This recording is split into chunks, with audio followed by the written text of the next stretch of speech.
ተሳታፍነት ክልተ ኤርትራውያን ተቀዳደምቲ ኣብ ቱር ዲ ፍራንስ ኣብ ታሪክ ስፖርት ኤርትራ ዓብን ፍሉይን ምዕራፍ ንኣህጉር ኣፍሪቃ ድማ ሓበን ከም ዝኾነ ኮሚሽነር ባህልን ስፖርትን ኣምባሳደር ዘመደ ተክለ ገሊጹ ب4 حمله ኣብ ከተማ ኡትሬክት ሆላንድ ኣብ ዝተኻየደ መኽፈት ስነ ስርዓት ናይቲ ውድድር ዝተረኽበ ኣምባሳደር ዘመደ ቅድም ብሽክለታ ኣብ ኤርትራ ነዊሕ ታሪክ ዘለዎን ናብ ባህል ገጹ ዝምዕብል ዘሎን ፍቱው ስፖርታዊ ንጥፈት ምዃኑ ብምጥቃስ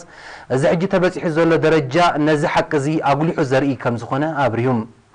مبل 102 ውድድር ቱር ዲ ፍራንስ ቀዳም 4 حمله 13.8 ኪሎሜትር ብዝሸፈነ ናይ ውልቂ ናይ ግዜ ውድድር ከም ዝጀመረ ዝፍለጥ ኮይኑ ወዲ 24 ዓመት ኣውስትራልያዊ ሮሃን ደኒስ ኣብ ታሪክ ውድድር ተሃሪሙ ዘይፈልጥ 55.4 ኪሎሜትር ኣብ ሰዓት ب14 دقيقة 56 كاليتن قداماي كوصن كله سوميا تقدمتي جنرمناوي توني مارتينن سويزرلانداوي فابيان كانشرالان دما ب56 كاليت دحيروم كالعين سالساين درجه حيزم وددرم زازيمم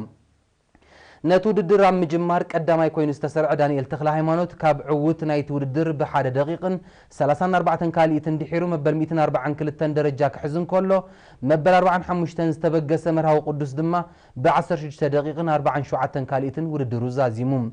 نتي 298 تقدم تستساتفو وددر دانيال تخلا هيمانوت مجمارو بتحدم ኤርትራውያን ነበርቲ ሆላንድ ድማ ንደቂ ሃገሮም ዘርአይዎ ውዑዕ ደገፍ ኣቃልቦ ማዕከናት ዜና ከም ዝሰሓቡ ካብቲ ቦታ ዝበፅሐን ሓበሬታ ኣመልኪቶም እዚ ኣብ ዓለምና ብዕቤቱ ኣብ ቀዳማይ ደረጃ ዝስራዕ ውድድር ቱር ዲ ፍራንስ ክሳብ 26 ሓምለ ከም ዝቕፅል ተፈሊጡሎም